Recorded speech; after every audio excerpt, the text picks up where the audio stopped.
ને રોજના 30 થી 40 હજાર માણસો જમે છે। સિંગતેલ છે એ 700-800 ડબ્બાની જરૂરિયાત ઊભી થઈ છે, જે 200 ડબ્બાનો ઓછામાં ઓછો વપરાશ છે। હાલ આપણે છીએ રાજકોટ કે જ્યાં મોરારી બાપુની કથાનું આયોજન થયેલું છે અને અત્યારે આપણે એના રસોડાના સ્ટોરેજ રૂમની અંદર છીએ। તો આ સ્ટોરેજ રૂમ જે ભાઈ હેન્ડલ કરે છે એ આપણી સાથે જોડાયા છે। તો સૌપ્રથમ તો સ્વાગત છે તમારું આરબી ન્યૂઝની અંદર। તમારું નામ કહેજો અને અમને આ સ્ટોરેજ રૂમ વિશે માહિતી આપો। મારું નામ છે જગદીશભાઈ મકાણી અને અત્યારે રામકથાની અંદર સ્ટોરનો કારોબારી અમે એમનો સેવા આપીએ છીએ અને રોજના 30 થી 40 હજાર માણસો જમે છે। અને અત્યારે અમારે અંદર તમારે જોઈ શકશો ખાંડ, બેસણ, ઘઉંનો લોટ, મરી મસાલા, તેલ, ઘી, અસંખ્ય વસ્તુઓ અંદર પડેલી છે જે રસોઈની અંદર જેમની જરૂરિયાત હોય છે।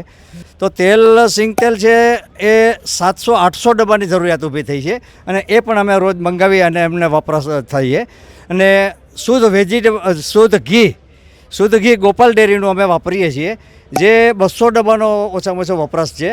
ત્યારબાદ મરી મસાલા કે જેઓ સામે પતરાની અંદર જેના બધા માર્કિંગ કરેલા છે તે દરેકના નામ લખેલા છે, તેમની નીચે તેમનો માલ પડેલો હોય। ત્યારબાદ કઠોળની અંદર છે કાબુલી ચણા છે, દેશી ચણા છે, મગ છે, એ અનેક કઠોળ પણ અમે એમને ખવડાવીએ છીએ। તો ગેસના બાટલા પડે 10 થી 15 અમે કોમર્શિયલ જે આવે એ રાખીએ છીએ।